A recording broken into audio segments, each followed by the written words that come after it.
All right, you know what? What do we have here? 9:01. So why don't we get started?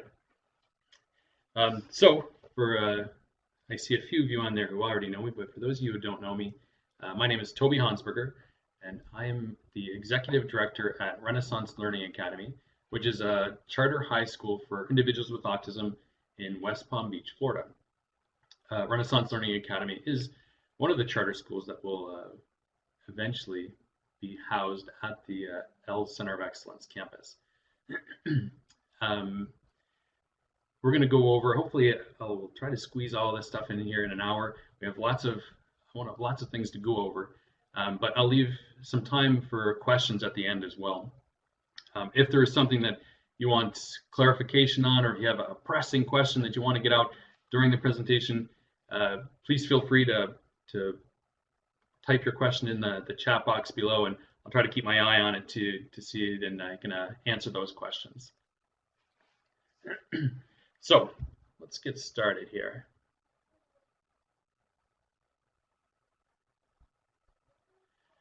So what we're going to talk about today, initially we're going to quickly go over some statistics and facts about safety and autism. We'll go over some assessments on how to figure out why some of these unsafe behaviors are happening.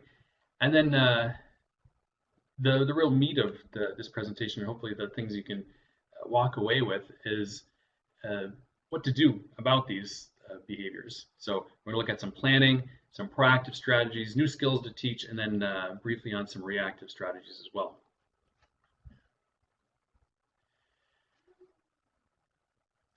So unfortunately, this is safety for individuals with autism is a problem, and all too often we see headlines like this in the news where individuals are getting hurt or, heaven forbid, passing away due to injuries. And these are just the ones that we get in the media. Injuries themselves are the leading cause of death of children in the USA and Canada, which is, I don't think, something that everyone realizes. Everyone thinks of the big diseases as the things that are a threat to our children. But unfortunately, it's these unintentional injuries that are the leading cause of death. Actually, falls are the leading cause of all intentional injuries in children. And it's swimming pools, especially here in Florida or the southern states where we have lots of swimming pools, are way more likely to be a cause of death than car accidents. Children with ASD are definitely at an increased risk here. They are more likely to be hurt from unintentional injury, and more likely to pass away as well. 3 times more likely to drown than typical peers, which I'll talk more about in a second. This just talks about all the different types of injuries and how much more likely individuals with autism are going to be exposed to these dangers than typically developing children. Poisoning, getting hit by a car, being a pedestrian on the side of the street, and like I mentioned earlier with the water and drowning, which is a shocking statistic, is that the leading cause of death for children with autism is drowning. And this is something that is so concerning, because it's one thing that can be avoided. It's too bad that this ends up being the case, but it's something that we can control. So we're going to talk about how to keep our kids safe, not only from drowning, but from other safety threats as well. The CDC identifies 7 big risk areas for kids, and it's motor vehicles, suffocation, drowning, poisoning, fires, burns, falls, and sports and recreation. And we talked a little bit about earlier, saw the statistics on how some of these risk areas are even heightened with individuals with autism, and especially drowning. I've added in there as a risk area is wandering and elopement, and we're going to talk a little bit more about that and how wandering and elopement for individuals with autism plays into this piece. So elopement, and the reason elopement is a big problem, is that it opens the door to unsafe, unsupervised situation. The only reason that elopement is a problem is because of the unsafe situations it exposes individuals to. It's an accepted fact that unintentional injuries don't often happen in supervised situations. Now, that being said, they do. There's times where you watch a kid get up on the table and they fall down and they get hurt, but most injuries are happening during unsupervised times. Again, going back to the media, we see, unfortunately, incidences of wandering and elopement with individuals with autism in the news, again, all too often. And just to clarify what elopement is, elopement and wandering, I'm going to use elopement and wandering synonymously here, but elopement is essentially leaving the unsafe or the supervision of a caregiver. Excuse me, it could be leaving a room, leaving a building, leaving your yard, but it's leaving the supervision of somebody who's there to keep you safe. In a survey a few years back through the Ian Network, parents responded that 50% of their children were at risk of wandering, which is, we're talking about half of individuals with autism are at risk of wandering or an elopement and putting themselves in these unsafe situations. And when we're talking about not just from home, but schools, 29% of students were with autism were eloping from school, which is very concerning as an administrator of a school. We like to think that we're a safe place, and as a parent, sending your kids to school, I like to think that sending my kids to school, they're going to a safe place as well. So 30% of students eloping from school is definitely a concerning issue. Now, with autism or with elopement and going out, some of the safety concerns that we're talking about is the exposed to drowning, exposed to cars, traffic. There's the abduction, stranger danger piece. Falling, there's environmental conditions, if they're out there for too long, what they're being exposed to, and poisons, and a number of other dangers once we're talking about elopement. I often, when I work with families, and they say, when he elopes, he left the house, but he wasn't gone long. He couldn't have gone far, which is really concerning because it doesn't take long to get far. 5 minutes, you can be, at an average walking speed, you can be a quarter mile away from your house. 10 minutes, half a mile. If somebody's gone for 20 minutes, they're potentially a mile away from their home, and it's not a mile in one direction, unfortunately. If we're talking at 5 minutes, a quarter mile distance, we're talking a quarter mile in any direction. And I think about where I live, in a quarter mile, the dangers at my house, we're talking lakes, canals, we have train tracks, a highway, any wooded area, swamps area, any number of dangers could be within that perimeter once they've gone. So just because they've gone, the perceived lapses in supervision can definitely have dire results. So why is it? We identified that our individuals with autism are at a greater risk. Why is that? Why are individuals with autism at this increased rate for injury? A couple of the big ones is the communication deficit.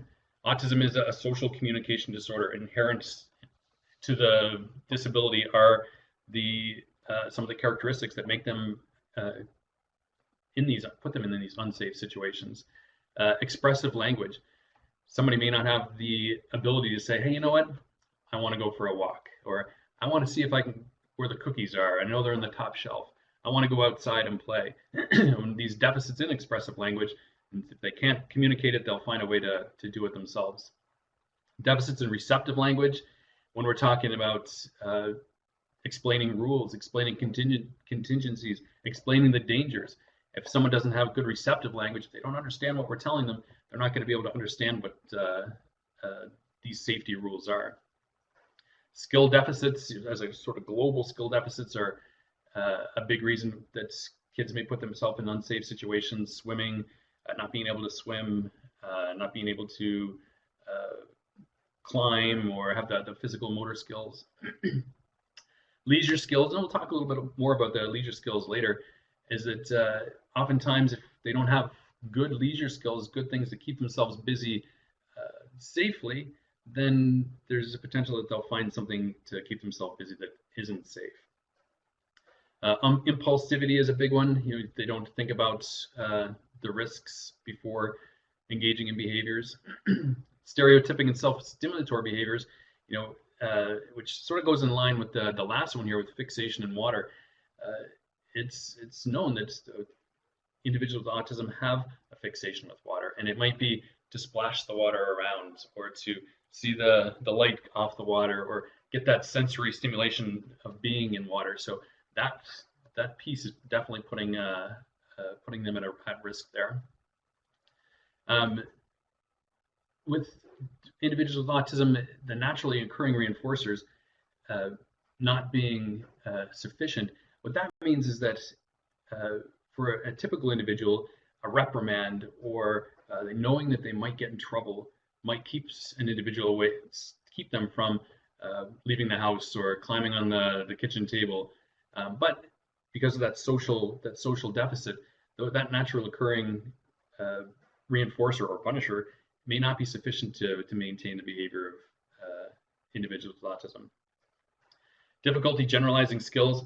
Individuals with autism have deficits in generalization, and we'll talk again a little bit about this one later, is that we can teach the concepts in a school setting or at home.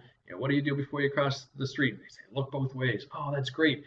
They know how to cross the street. You bring them into a different setting, and they may have difficulty generalizing those skills that you taught in one setting to the actual setting that the behavior needs to be exhibited in. So all of these definitely play a factor in why our individuals with ASD are at a bigger risk for all these safety concerns.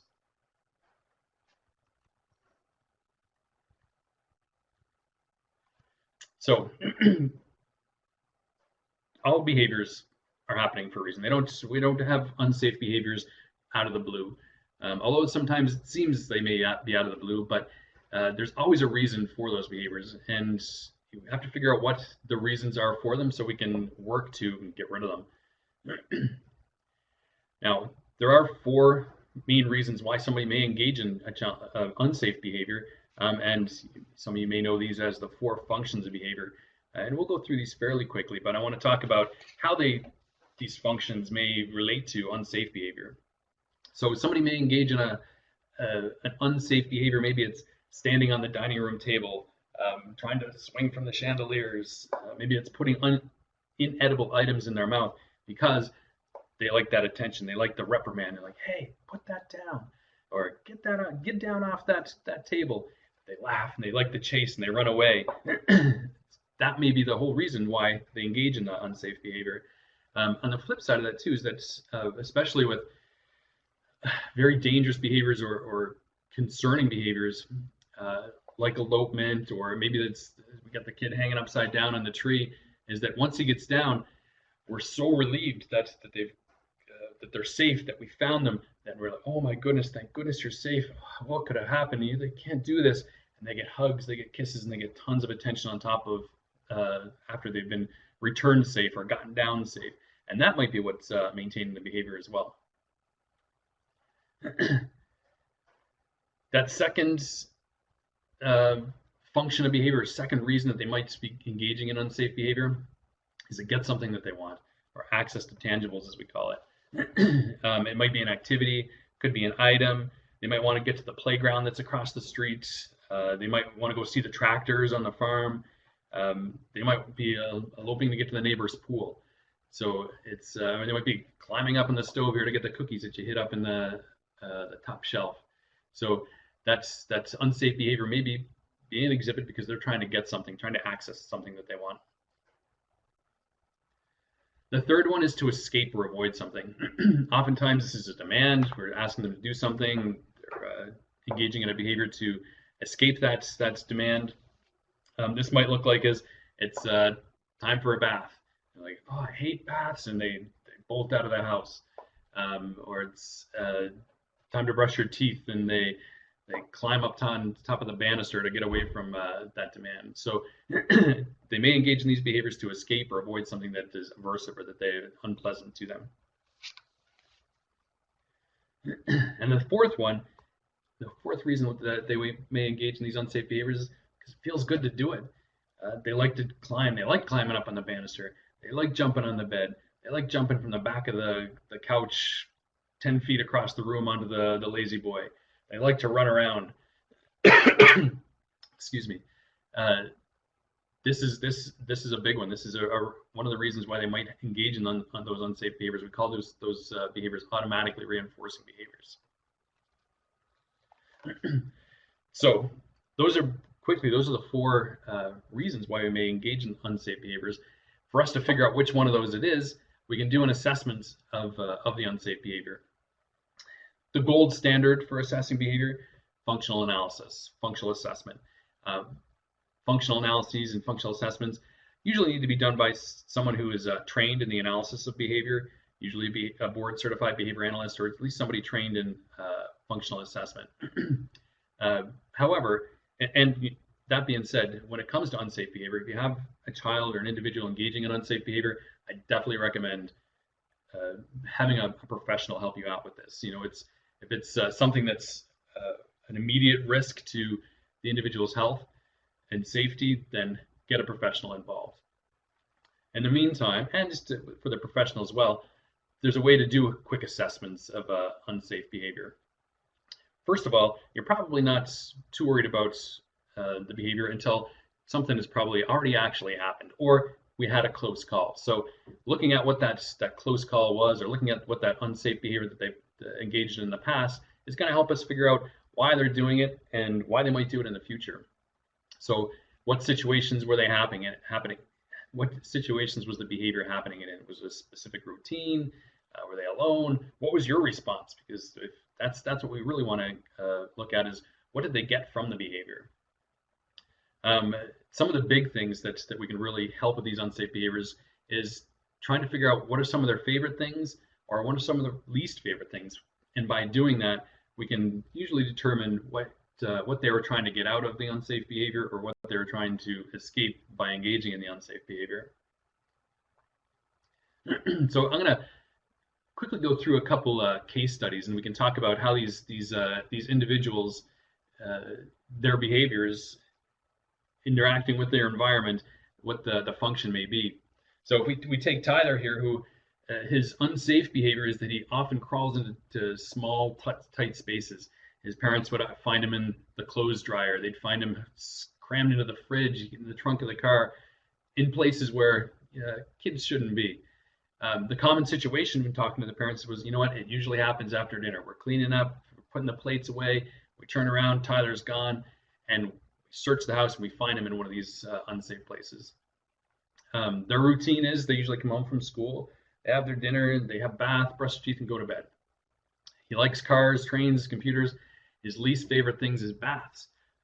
Now, looking at that family schedule, if he really hates baths and this behavior is happening right after dinner every day, there's a good chance he's engaging in this unsafe behavior to avoid that bath time.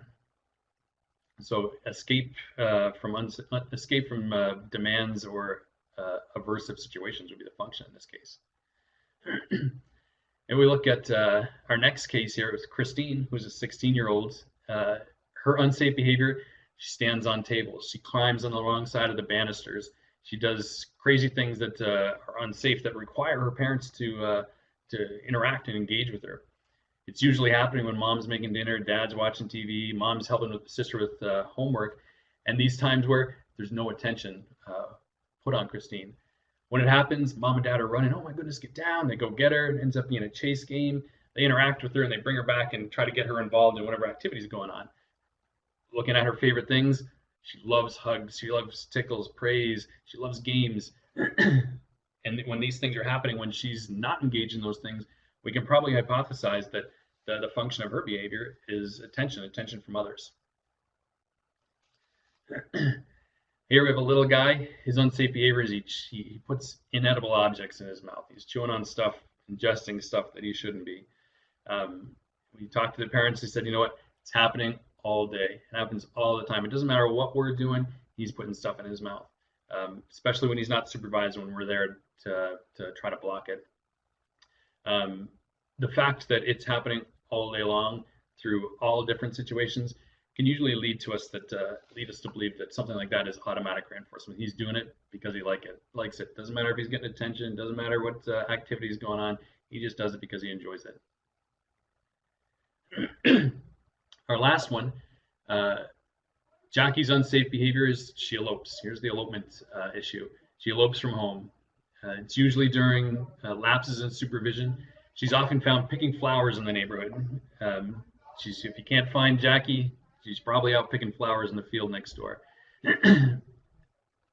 Picking flowers itself, not an inherently dangerous behavior, as most of us know, but it's when she's in that unsupervised situations that is when it becomes a danger. Looking here is that they neutrally bring her home. There's no attention. Her favorite things, books, swimming, and you know what? She really loves flowers. So looking at this situation, we're probably going to lead us to believe that the function of this behavior is access to tangibles, access to activities, access to flowers in Jackie's case. So that's a quick look at how we can assess the behaviors, and by looking at the why the behaviors are happening, or when they're happening, and how they're happening. But the important piece is here, what are we going to do about it? How are we going to stop these challenging behaviors? There's 4 things that we try to look at when we're trying to decrease these unsafe behaviors. First of all is planning, and we're going to go over some planning pieces on how we can plan just to keep our individuals safe. And then we're going to look at some proactive strategies, some environmental proactive strategies, and some programmatic proactive strategies. And then finally, we'll look at some reactive strategies, what to do after the behavior occurs. So first, planning. When we talk about planning, we're talking about expecting the best. Hopefully these things never happen. Hopefully we never have to use these things, but we need to plan for the worst.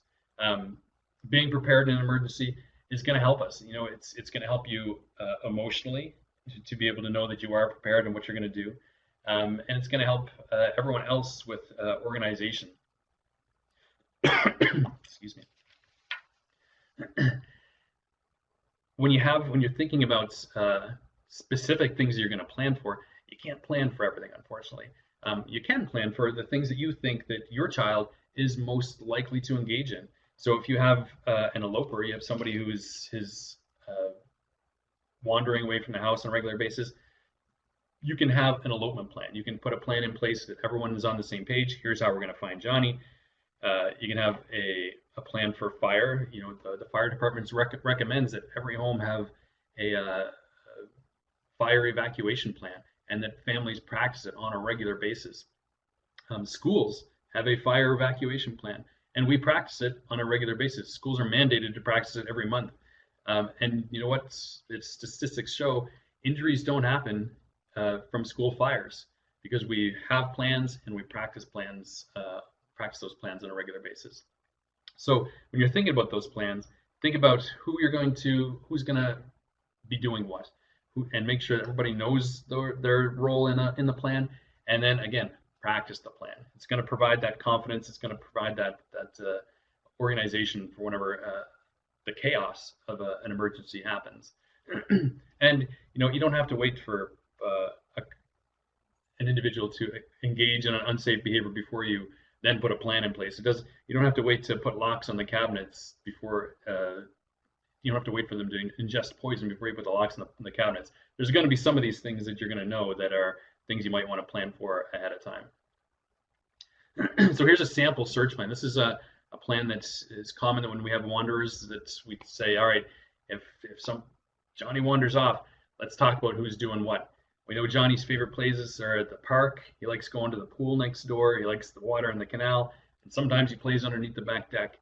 So we're going to assign those places, different people in the family to be looking at those places. So everyone has their duties. Everyone has their jobs to try to find Johnny as quickly as possible. You'll see in here we have call 911 in there. We're going to talk more about that later and how that's definitely something we want to bring into play as quick as possible. We also have auto dialer here, which I'll explain in a second. So in addition to plans, there's a number of things that most families already have. Having a first aid kit at home, having the emergency numbers posted, knowing where the hospital is, having being trained in how to deal with injuries. All those things are, hopefully things that families have, and definitely, again, hopefully you never have to use them, but they're great things to have. There's a plethora now of stickers and gadgets and stuff on the market that you can purchase. Autism Speaks has a lot of these resources, but getting these and putting them on your car, your doors, your windows in the home, on your kids' wrists are definitely a good plan as well. I'll talk quickly about locating technologies because this is I think an important piece. If you do have an individual who elopes, then you want to have a way to find them, and sometimes that search isn't sufficient. Locating technologies definitely becomes important when it comes time to locating your child. There's different ones out there: the Project Lifesaver and Safety Net, and a number of other private companies.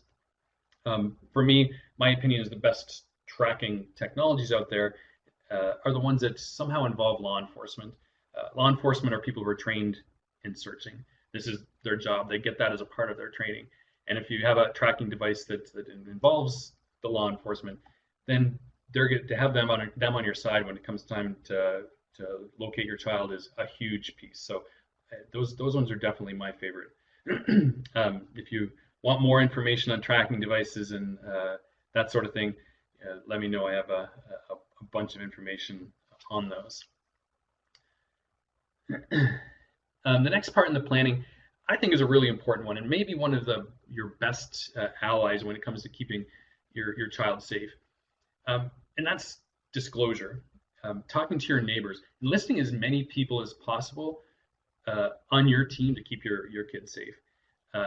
Go to your neighbors, introduce your child. Hey, this is Johnny. He has autism. Sometimes he climbs the tree out back really high. If you ever see that, call me. If you ever see him outside of my house, please call me. Get in touch with it as soon as you can. Here's our phone number. Let us know. And in addition to that, not only talk to your neighbors, but talk to the local authorities. Go to your local police station. Bring Johnny with you. Hey guys, just wanted to introduce you to Johnny. Sometimes he wanders away from the house. Sometimes he hurts himself, and we may have to call the paramedics. I want you to know who he is and some of the challenges that he may exhibit. Some counties enable you to register your child with 911.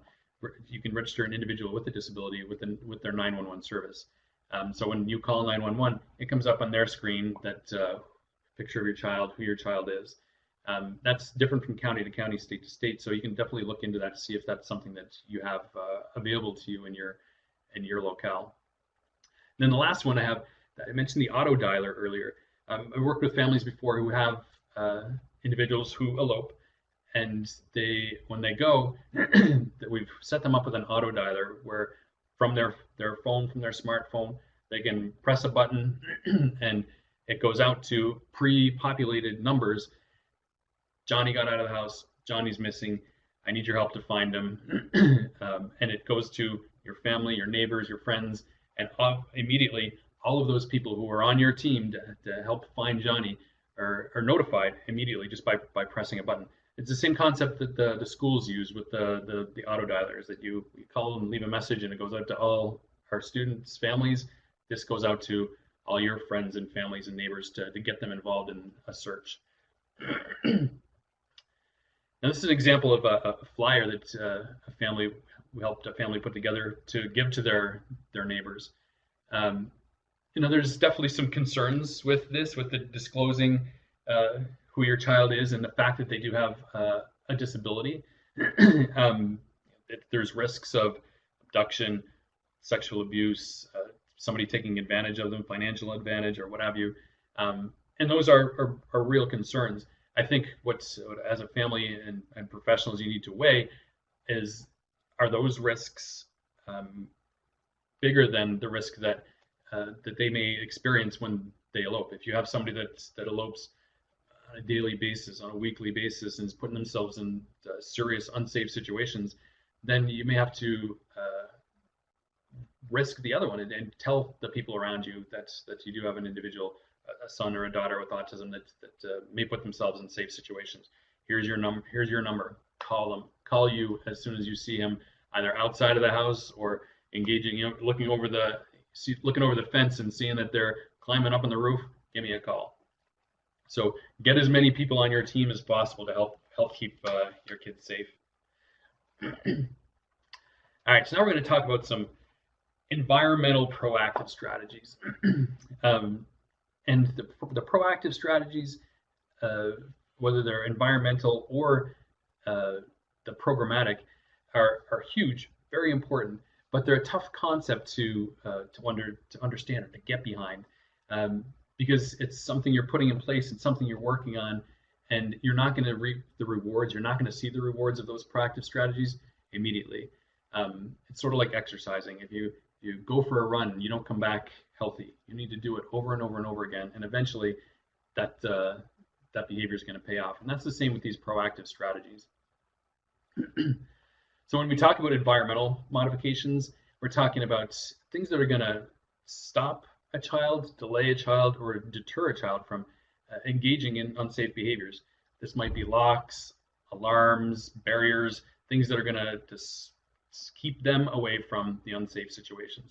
And in most cases, these are very small costs answers, strategies, which have really big rewards, which is keeping the individual safe. So first thing you're going to do is know the common risks, know what safety risks may be in your home. And most of you're going to be able to do that. You know the things that are safe and that are unsafe. And you're going to know your kid. So you're going to look at the unsafe history, behavior that they may have exhibited in the past, their likes and their dislikes, and your environment, your home, and your community, and sort of start identifying what those unsafe things might be. I'll go through these really quickly because you know what the safety risks are in your home. The kitchen, of course, has tons of safety issues, knives, poisons, hot stuff. It's a plethora of unsafe situations in the kitchen. There's a surprising number of individuals, kids, who are injured every year by stoves tipping over on top of them. They open the door of the stove, they step on the door of the stove, and the whole stove tips over. And every year, a disturbing number of individuals get hurt through that means. Bathroom, again, there's lots of stuff in the bathroom. Usually the poisons, the medications are the big things, but also hot water is a big piece as well.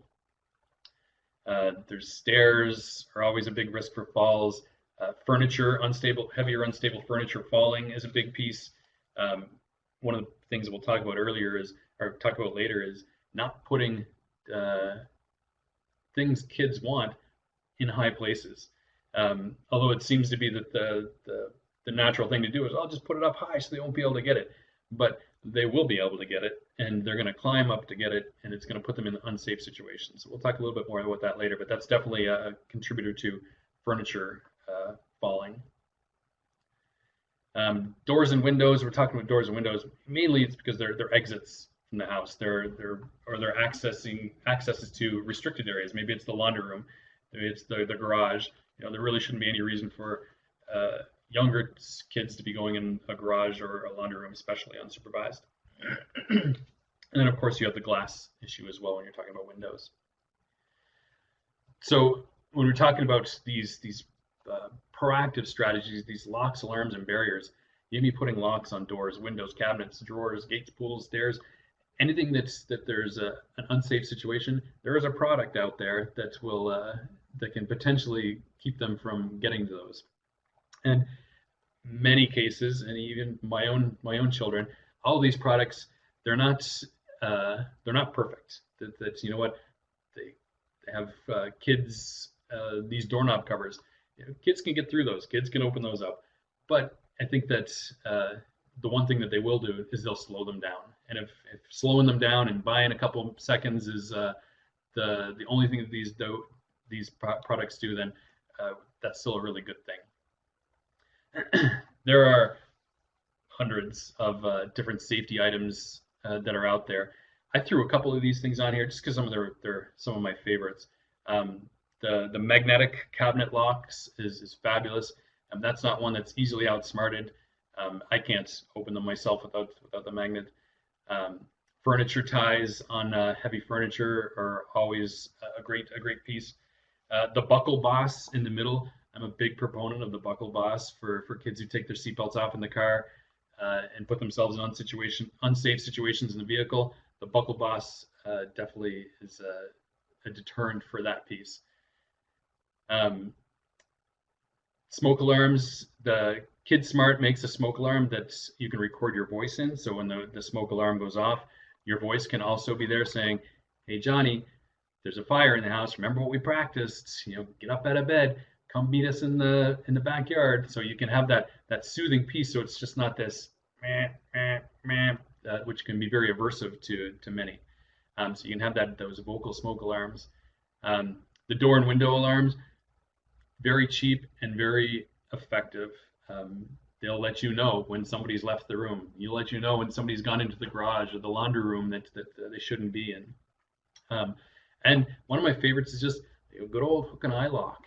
They can put those up high and to stop people from getting into cabinets or exiting doors.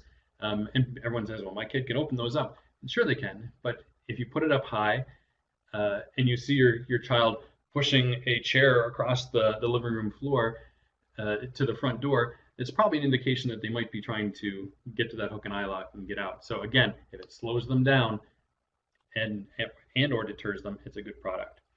There's a number of other products out there, but like I said, these are some of the ones that I've seen most effective with families. And if you want any more information on these, any of these products, where to get them, or any of the other ones, feel free to email me, and I'll give you whatever you need on those. So, additional just proactive things in the house. You're going to rearrange furniture, keep chairs and stools away from stove, keep things off stairs. Again, putting stuff on high shelves or putting stuff on bookshelves or up in high cabinets seems like a logical thing to do to keep them out of the reach of kids. I'm talking about cookies or toys or candies that you might put up there, but that's setting up a situation for a kid to climb up there and put themselves in an unsafe situation to get those items. So although it seems like a good idea to put them high, it's probably a better idea to maybe put them lower, maybe in a locked cabinet that's low. Another proactive strategy that is very effective is using visuals. Put them around your house that says, don't come in here. This is do not enter signs, do not touch, stop signs, to make it real salient prompts that you do not want the kids to enter this area, to open this cabinet, that type of thing. You can also have visuals around that's going to make it easy for our kids to request what they want, easier for them to communicate. And that's all I'll say about that now, because we're going to definitely get into a little bit more of how we can have our kids facilitate that communication a little bit later. I mentioned earlier that injuries rarely happen to supervised individuals. It's most likely that kids are getting hurt in unsupervised situations. Unfortunately, we can't watch our kids 100% of the time. And a lot of times, our kids are looking for those unsupervised windows, whether it be us turning our head, going to the restroom, any of those little windows in time where they're not supervised to engage in these challenging behaviors, these unsafe behaviors, so what makes it a little bit difficult. So there's a couple strategies that we can do to help ourselves with that supervision piece. One of the big things is set up activities for the child in the same room as you. If they like watching TV, if they like playing games or playing with a toy, bring that toy to you. If you're in the kitchen making dinner, if you're in the laundry room, if you're working in the office, bring those activities to you so you can keep an eye on them. Position yourself so you can see them all the times. Reminders, which I'll even use myself, reminders to check up on them. A timer for yourself, a visual reminder. You're like, hey, oh, geez, I should go check on Johnny, just make sure he's good. And then enlisting your siblings there is a big piece too. Tell them, excuse me, if they're older sibling or a younger sibling, hey, if you see Johnny climbing on the stairs, I want you to come get me right away. I want you to yell for me. So getting them involved in keeping your kids safe is important as well. Excuse me. This will tie into some of the skills we talk about later as well, but structuring their time at home, because there is those deficits in leisure skills oftentimes, is that we want to find things that we can give them to do so they know what they're doing, so they don't have to seek out something to do that may not be a safe choice. Activity schedules, self-management checklists, chores, with reinforcers when you complete those schedules are going to be a really huge help. They've been gold for families that use them. When we're talking about activity schedules, self-management checklists, that type of thing, definitely talk to your teachers, talk to the therapists, behavior analysts. They'll be able to help you teach your kids activity schedules and how to use some of these tools within the house to keep themselves engaged. So that was a quick overview of some of these environmental precautions, modifications, and they're great. They are a really good strategy for keeping kids safe. However, most of these things we're just talking about, they're band-aids. Eventually, you're going to be in an environment that these things aren't. You're going to go to grandma's and grandma doesn't have everything locked up. School may not have everything locked up. So these modifications aren't going to be everywhere. Someday, it's human nature. Somebody's going to forget to put the lock on the door. Somebody's going to forget to turn the alarm on. And when that happens, and our kids are most likely going to be pretty aware of when it happens, they're going to be looking for it to happen. It's going to put them in an unsafe situation. And then finally, I mentioned earlier, these modifications, they can be outsmarted. They're going to see where you put the keys. They're going to see where you how to turn the alarm on. They're going to figure out how you turn that child-safe knob. So these things are all great, but they are really just a band-aid. So they are a band-aid. And the thing that's probably the most important thing that you're going to be able to do to keep your kids safe is teach them skills, teach them how to keep themselves safe. So these proactive strategies are a great band-aid to keep them safe until you can teach them the skills.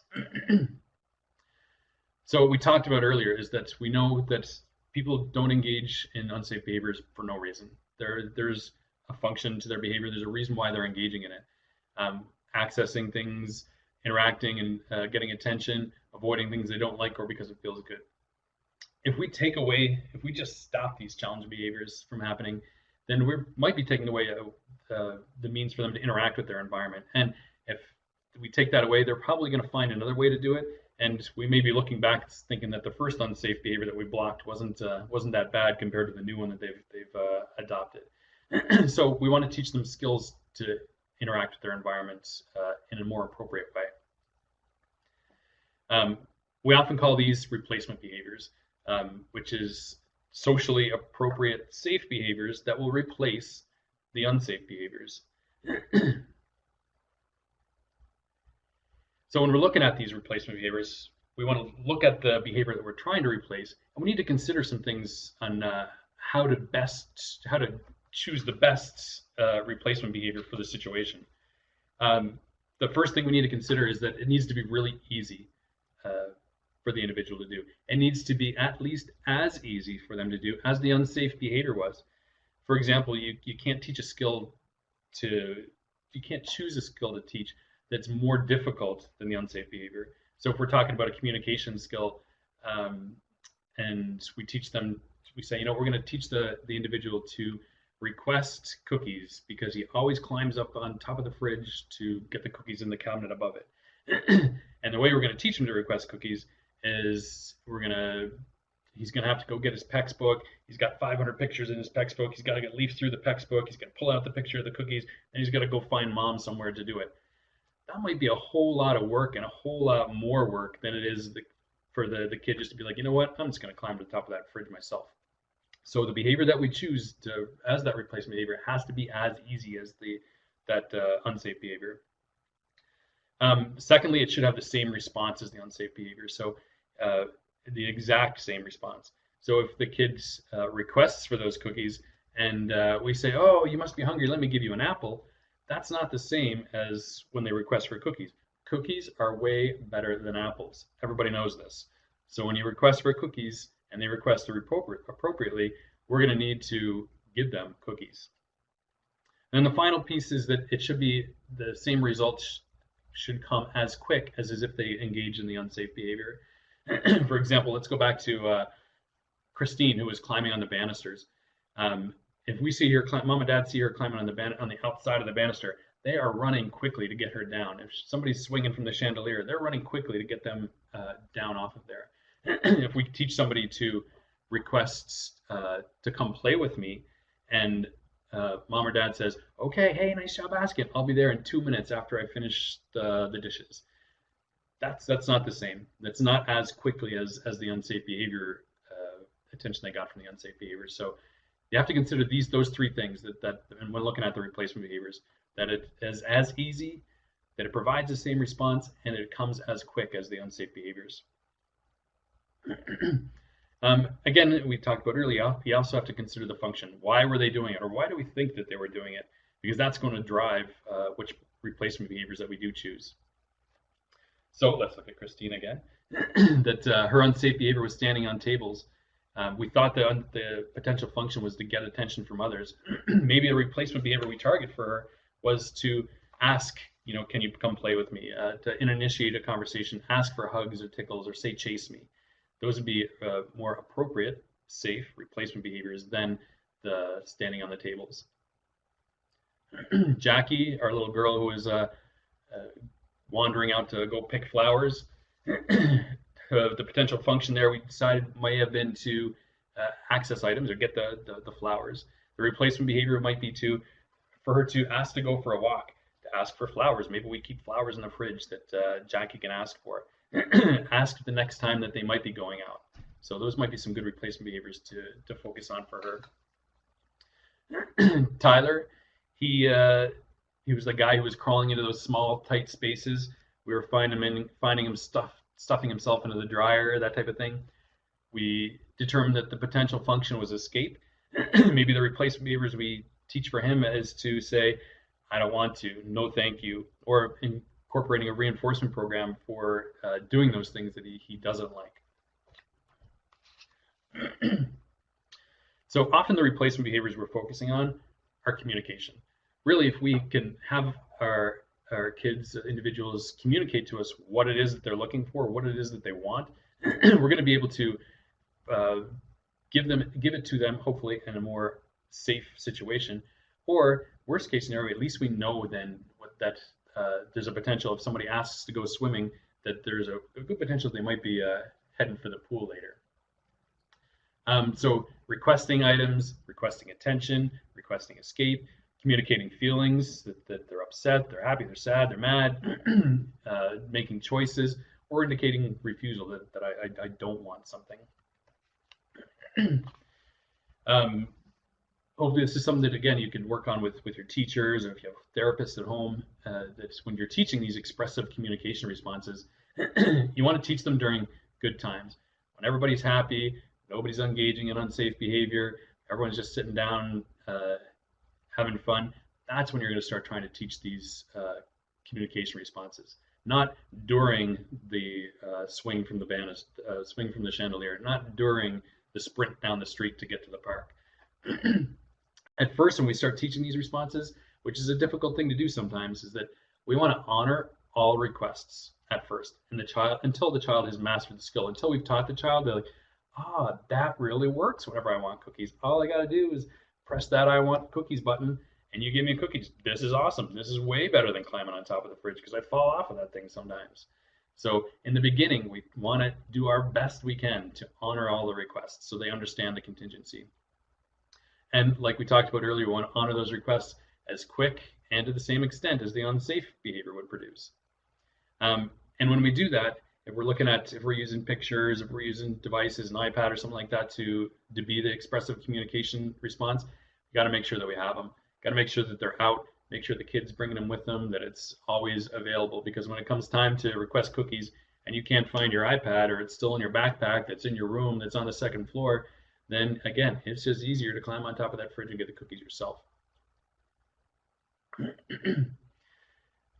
On the flip side of the communication is the receptive communication skills. So expressive communication is what we express, what we output. Receptive communication is how we understand what's coming in. And there's a lot of expressive communication skills, receptive communication skills that we want to focus on as well. Responding to a child's name is a big one. Responding to just the simple "stop, come here." If you see somebody going towards an unsafe situation, stop, and having them respond to stop is huge. Responding to "stay with me," understanding rules and contingencies of unsafe situations, understanding why they shouldn't engage in unsafe behaviors are all important receptive communication skills to have. We've talked about a couple times is leisure skills. And again, I bring up that if we don't provide some good leisure skills, safe leisure skills, then we're leaving the door open for kids to go find something to do that may not be safe or appropriate. So if we can teach leisure skills, that's going to go a long way to keep people busy appropriately. Looking at Paul, who was putting inedible items in his mouth earlier, we talked about the function was probably automatic. You know what? Leisure skills and appropriate means to access the same sensory stimulation might be good things to teach her. These would be good replacement behaviors for an automatically reinforced behavior. Then there's a ton of other safety skills. We talk about street signs, how to cross the street, community helpers. We can also include in here swimming instruction. Getting kids swimming lessons is huge, especially considering that leading cause of death being drowning. Is getting those swimming lessons, teaching them how to put on a bicycle helmet whenever they're playing on their bike. These are all, again, big important pieces to understand. Identifying unsafe situations, all these things, these skills, maybe these for school, these are good things that you ask your teacher to put on their IEPs. That we want you working on at school, how to identify safe situations. What do you do in these unsafe situations? So having not just you working on them at home, but getting everybody involved to ensure their safety. Now, traditionally in schools, we teach safety. We teach safety in public schools all the time. We're reading stories, or watching videos, or playing games. There's songs. We're doing like fire safety crafts and all those things. These are all great. They're definitely worthwhile doing, but they're concept based and not competency based. What that means is that they're abstract often, and especially for kids with autism, abstract isn't always necessarily the best means to teach. So there's been lots of research in the recent years that's in situ training or in situ teaching, which is teaching within the natural environment, teaching where those safe behaviors are going to need to be displayed as being much more effective than just that abstract classroom teaching. We're talking about in situ training. We talk about bring them to the crosswalk, teach them there how to cross the street, show them safety signs in the community, talk about what to do when you see those safety signs, show them real unsafe situations in the community in the real world, and talk about what to do when they experience those unsafe situations. So teaching within the natural environment is definitely going to be an important piece here. So what do we do when an unsafe behavior does happen? Because they will. These unsafe behaviors will happen. Despite all of our proactive strategies, there are going to be times when they happen. So let's talk about what to do in those situations. Whatever the unsafe behavior is, the big thing we want to do is remain neutral. For ourselves to be able to calmly deal with an unsafe situation, but also we don't want to somehow inadvertently reinforce an unsafe behavior. We want to give calm directions. We want to respond to them in a calm manner. We don't want to entertain somebody with our emotional reaction. I mentioned here an exception to calm directions, and really quickly, that exception would be is if you see somebody walking towards traffic, if you scream their name as loud as you can, and that for a second startles them and stops them for half a second, 2 seconds, and that may buy you time to get to them or buy a car time to see them. So sometimes it's okay to give a heightened response if you think it might buy that individual a couple seconds of safety. um, like I mentioned earlier, those emotional reunions. This often happens with elopement. Is that when you finally find a child who's eloped from the house, either you're very, very happy and so relieved and hugs and kisses, I love you so much, don't ever do this to me again, and giving attention that way, which may be reinforcing to the child and may have them elope again to access that love and attention. Or on the other side of the emotional reunion, it could be reprimand and why did you do that? And you know better than that. And that emotional reunion may lead to the next time I elope, I'm going to be darn sure you're not going to find me because last time I really had a tongue lashing when I got caught. So as neutral as possible whenever you do engage and exhibit that or see that unsafe behavior. Again, considering the function, what were they trying to get to? Were they trying to get to the park? Were they trying to get to the cookies? Were they trying to get to the pool? Whatever it was they were trying to get to, do your darndest to prevent that. Don't let that unsafe behavior result in accessing a reinforcer. So do what you can to get it. Teach them next time how to take them home, wait a while, then teach them how to appropriately access those reinforcers. If unsafe behavior is happening during a preferred activity, for instance, if they're watching their iPad and they love watching movies on their iPad and they're jumping on the bed, then stop that activity. If they're watching that iPad and they're standing on the dining room table, take that iPad away. So show them that they're not that engaging in an unsafe behavior can result in the disappearance of good things as well. There's a number of other reactive strategies like timeout, overcorrection, positive practice, punishment in these situations, which may be appropriate to implement to keep the kids safe. I definitely encourage you to talk to your behavior analyst, talk to professionals that are going to be able to best prescribe how to put these reactive strategies in place that might fit the specific situation of the child and the unsafe behaviors that they're exhibiting. I'm a big proponent to if there's an emergency, even if there could be an emergency, you know what? Call 911. Remain calm. Call 911. Say, you know what? Johnny's missing or Johnny fell. Get somebody there to immediately get the first responders on the way to you as quick as possible. You don't want to find out after 20 minutes that they're gone, and then you call 911 because by the time you have help to find them, it's another 20 minutes. And then we talked about what 20 minutes does. That's a mile if we're talking about elopement. Or if somebody ingests poison, call 911. Even if we're not sure about it. The first responders, police, fire department, paramedics are not going to be upset for you to call them back and say, you know what, it's not an emergency. It was a tic-tac. It wasn't medicine. Or we found him. He was underneath the patio. So definitely enlist the help of professionals right away. So don't wait to call 911. And know your plan. Have those plans in place and practice them. When you have those plans, that's going to help you with remaining calm and emotionally out of it. And right at 10 o'clock, I think that's where I want to wrap up. Definitely, I'm here to answer any questions for the next little bit. If anyone has questions, concerns, comments, or wants more information on any of this stuff, my email is also here with a couple of the resources. So if you want to email me about any of these things, I'd be more than happy to, like I said, answer questions now or answer them during an email if you have more specific stuff.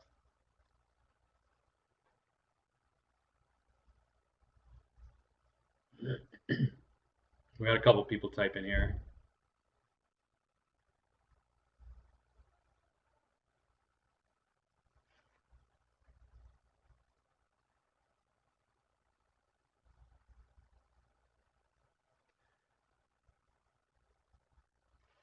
I think most people are going to be doing email questions, are we? Somebody's got to throw some tough questions at me. Can we get a copy of the handout? So yes, I believe that these handouts and the recorded presentation will be available via this link afterwards. So I think there's a place here you can click on, which will be able to give you the handouts, and then again you can watch this whole thing afterwards, because it was recorded to keep this information for you guys again to see, or other people who weren't able to attend today. And Ruthie, if you really need it, I could have it delivered to you as well.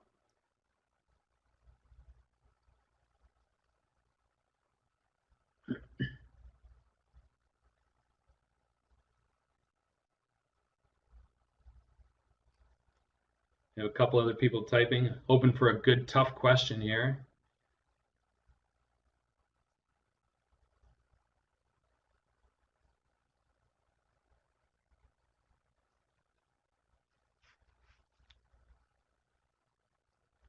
And again, you send me email, I'd definitely be happy to help you with any questions. But if you have professionals that are working with you, definitely enlist the help of those professionals to help you with this really specific pieces that may be able to help keep your kids safe. I think also that in terms of assistance, there are some behavior analysts, there are some professionals who definitely specialize in some of these unsafe behaviors. So if you are a professional and you have somebody that's exhibiting unsafe behavior, then definitely look into some of your colleagues, because there are colleagues, there are behavior analysts that are doing more of this stuff now. Especially now, it's something that's definitely become more in the forefront, which is great. We definitely want it should be in the forefront. People should be definitely more aware of these pieces. All right. Well, I think that's it. Thank you, everybody, for attending. And again, please feel free to email if you have any other questions or concerns. Thanks. And I'm going to stop sharing.